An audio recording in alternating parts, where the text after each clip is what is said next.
ನಮಸ್ಕಾರ, ನಮ್ಮ ಅಡುಗೆ ಚಾನೆಲ್ಗೆ ಸ್ವಾಗತ. ಇವತ್ತಿನ ವಿಶೇಷ ಹೀರೆಕಾಯಿ ಮೊಸರು ಸಾರಿನ ರೆಸಿಪಿ. ಇದು ಬಿಸಿ ಅನ್ನ ರಾಗಿ ಮುದ್ದೆ ಜೊತೆಗೆ ತಿನ್ಬೋದು, ಚೆನ್ನಾಗಿರುತ್ತೆ. ಟ್ರೈ ಮಾಡಿ ನೋಡಿ. ಮುಖ್ಯವಾಗಿ ಇದನ್ನು ಮಾಡಲಿಕ್ಕೆ ಕಡಲೆ ಹಿಟ್ಟಾಗಲಿ ಹುರ್ಗಡ್ಲೆ ಹಿಟ್ಟಾಗಲಿ ಅಥವಾ ತೆಂಗಿನಕಾಯಿನಾಗಲಿ ಉಪಯೋಗ ಮಾಡ್ತಾ ಇಲ್ಲ. ಮೊದಲನೇ ಸ್ಟೆಪ್ಪಲ್ಲೇ ರುಬ್ಕೊಳ್ತಾ ಇದ್ದೀನಿ. ಮಿಕ್ಸಿ ಸಂಜಾರ್ ತೊಗೊಂಡಿದ್ದೀನಿ. ಅದಕ್ಕೋಸ್ಕರ ಕೊತ್ತಂಬರಿ ಸೊಪ್ಪು ಸುಮಾರು 1 ಹಿಡಿಯಷ್ಟು, ಅರ್ಧ ಹಿಡಿ ಹಾಕೊಂಡ್ರೂ ಕೂಡ ಸಾಕಾಗತ್ತೆ.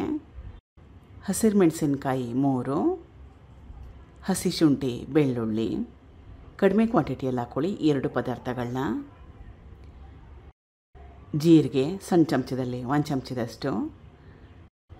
ಇಷ್ಟ ಇದ್ದರೆ ಇದಕ್ಕೆ ಸ್ವಲ್ಪ ಹಸಿ ತೆಂಗಿನ ತುರಿನ ಕೂಡ ಹಾಕೋಬೋದು. ನೀರನ್ನ ಹಾಕೊಳ್ಳೋ ಅವಶ್ಯಕತೆ ಏನಿಲ್ಲ. ಬೇಕಿದ್ದರೆ 1 ರಿಂದ 2 ಚಮಚದಷ್ಟು ನೀರನ್ನ ಹಾಕೋಬೋದು. ರುಬ್ಬಿದ್ದಾಗಿದೆ. ಈಗ ಹೀರೆಕಾಯಿನ ತುರ್ಕೋಬೇಕು. ಹೀರೆಕಾಯಿನ ಉಪಯೋಗ ಮಾಡೋಕ್ಕೆ ಮುಂಚೆ ಚೆಕ್ ಮಾಡಿ ನೋಡಿ ಕಹಿ ಇದೆಯಾ ಇಲ್ವಾ ಅಂತ.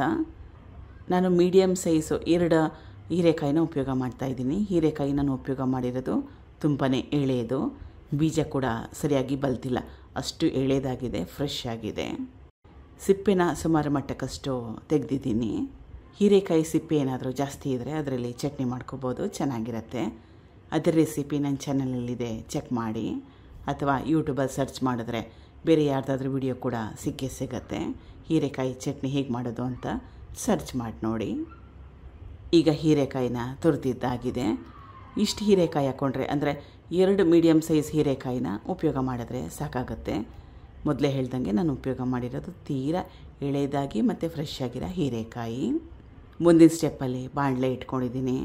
ಸ್ವಲ್ಪ ಎಣ್ಣೆ, ಇದು ರುಬ್ಬಿಟ್ಕೊಂಡಿದ್ನಲ್ಲ ಅದು. ಗ್ಯಾಸ್ ಸ್ಟವ್ನ ಲೋ ಫ್ಲೇಮ್ನಲ್ಲಿ ಇಟ್ಕೊಂಡು ಚೆನ್ನಾಗಿ ಹಸಿ ವಾಸನೆ ಹೋಗೋ ಥರ ಬೇಯಿಸ್ಕೊಂಬಿಡ್ಬೇಕು. 2 ರಿಂದ 3 ನಿಮಿಷ ಬೇಕಾಗತ್ತೆ. ಈಗ ಹೀರೆಕಾಯಿ ತುರಿದಿಟ್ಕೊಂಡಿದ್ನಲ್ಲ ಅದು 2 ರಿಂದ 3 ನಿಮಿಷ ಆದಮೇಲೆ ಹಾಕ್ಕೊಳ್ತಾ ಇದ್ದೀನಿ. ಕಲಿಸ್ಕೋಬೇಕು ಚೆನ್ನಾಗಿ. ಹೀರೆಕಾಯಿನ ತುರಿದಿರೋದ್ರಿಂದ ಬೇಗನೆ ಬೆಂದೋಗುತ್ತೆ. ಲೋ ಫ್ಲೇಮ್ನಲ್ಲಿ 5 ನಿಮಿಷ ಬೇಯಿಸ್ಕೊಂಡ್ರೆ ಸಾಕಾಗತ್ತೆ. ಸ್ವಲ್ಪ ನೀರನ್ನ ಸೇರಿಸ್ಕೊಳ್ತಾ ಇದ್ದೀನಿ. ತೇವಾಂಶ ಇದ್ದರೆ ಬೇಗನೆ ಬೆಂದೋಗುತ್ತೆ. 5 ನಿಮಿಷ ಆದಮೇಲೆ ಹೀರೆಕಾಯಿ ತುರಿ ಕೂಡ ಚೆನ್ನಾಗಿ ಬೆಂದಿದೆ. ಘಮ ಘಮ ಅಂತ ಸುವಾಸನೆ ಕೂಡ ಬರ್ತಾಯಿದೆ.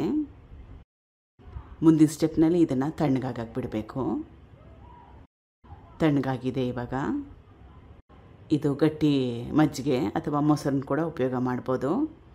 ಸುಮಾರು ಒಂದು 400 ಗ್ರಾಮ್ಸಷ್ಟು ಮೊಸರನ್ನ ಉಪಯೋಗ ಮಾಡಿದ್ದೀನಿ. ಮೊಸರಿಗೆ ಸ್ವಲ್ಪ ನೀರನ್ನ ಹಾಕ್ಕೊಂಡು ಮಿಕ್ಸಿಯಲ್ಲಿ 1 ರೌಂಡ್ ಹಾಕ್ಕೊಂಡಿದ್ದೆ. ರುಚಿಗೆ ತಕ್ಕಷ್ಟು ಉಪ್ಪು.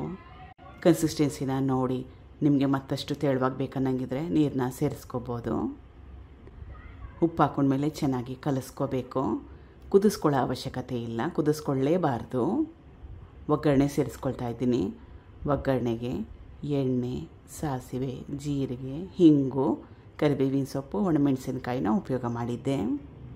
ಇದನ್ನು ಮಾಡಲಿಕ್ಕೆ ಮುಖ್ಯವಾಗಿ ಕಡಲೆ ಹಿಟ್ಟು, ಕಡಲೆಬೇಳೆ, ತೆಂಗಿನ ತುರಿ ಅದು ಯಾವುದನ್ನೂ ಉಪಯೋಗ ಮಾಡಿಲ್ಲ.